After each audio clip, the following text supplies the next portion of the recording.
Ainda falando sobre emoções, sobre vergonha, sobre o nosso contato e a nossa conversa com a gente mesmo. Você consegue se expressar e falar? Você já prestou atenção como é o seu diálogo interno? Essas perguntas são muito importantes e eu queria, para começar a falar disso, contar a história de uma amiguinha minha. Ela tem 2 anos e 6 meses.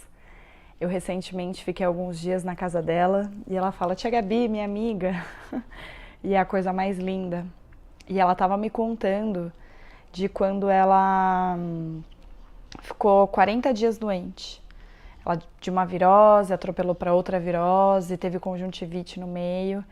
E depois de 40 dias, quando ela estava sarando, de já ter sido internada, de várias coisas acontecerem, ela subiu na privada, estava brincando, meio agitada, subiu na privada, caiu, quebrou o dente.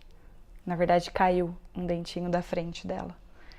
E quando ela estava me contando essa história, ela conseguiu me descrever de uma maneira muito visceral, até que ela teve muito medo. Tia Gabi, eu tive muito medo de ir para dentista e imaginar o que a dentista ia poder fazer com ela.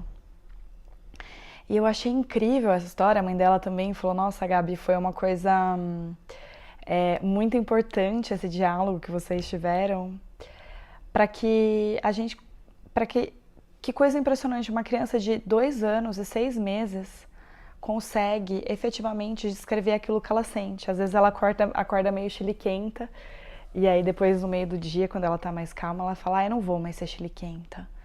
Ou então ela fala: olha, eu tava irritada. Ou eu tava muito agitada. E é muito legal isso, quando você consegue contar a sua história e dentro da sua história você consegue dizer aquilo que você sentiu.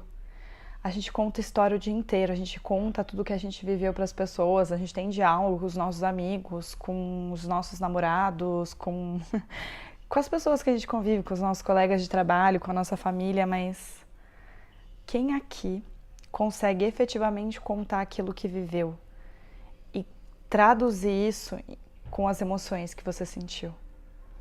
Isso é muito difícil e me lembra, assim, eu estava meditando no parque essa semana, então estava lá num banco que eu gosto, né, de olho fechado, sem me mexer, tentando focar na minha respiração, silenciando a parte externa, a parte interna, naquele processo de meditação. E comecei a ouvir um monte de mosquitinho em mim, então um de cada lado, e eu assim: ai meu Deus, ai não vou conseguir meditar hoje, ai meu Deus, mosquito aqui. E eu falei: não, deixa eu lidar com isso, deixa eu lidar, esperar, daqui a pouco vai voar.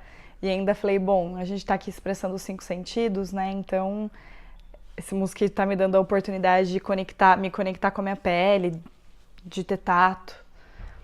Mas enfim, eu voltei para casa pensando o quão a gente consegue ficar dentro de algo que é desconfortável.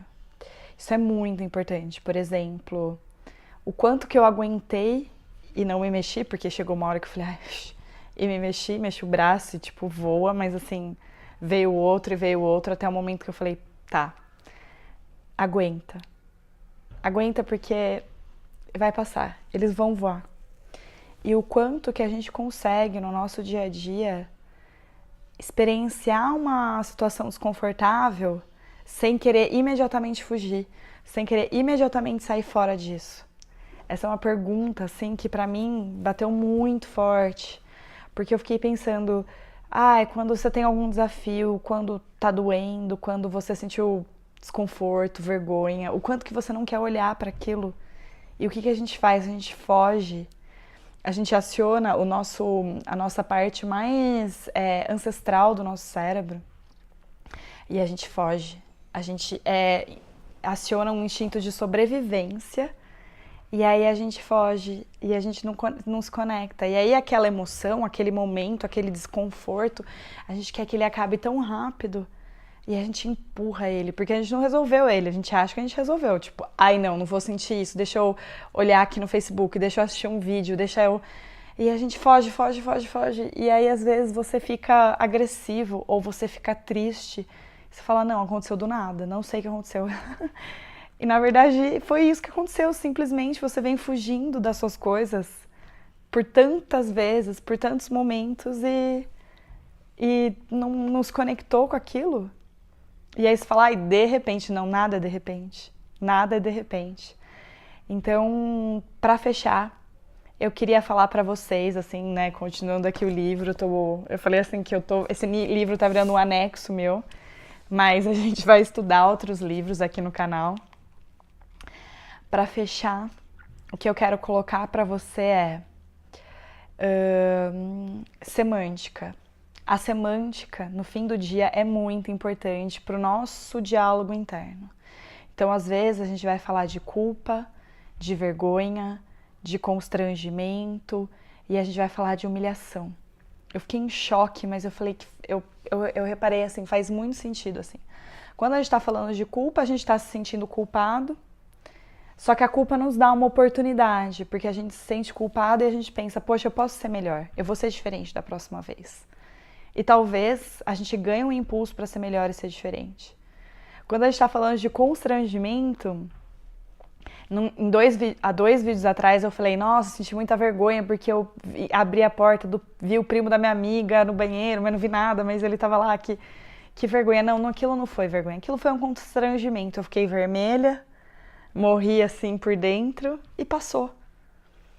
Vergonha é algo que a gente sente e que nos distancia do outro. A gente se distancia do outro, mas é algo que potencialmente vai nos distanciar do outro. Vergonha é sentir alguma coisa horrorosa e que tem a ver com quem a gente é.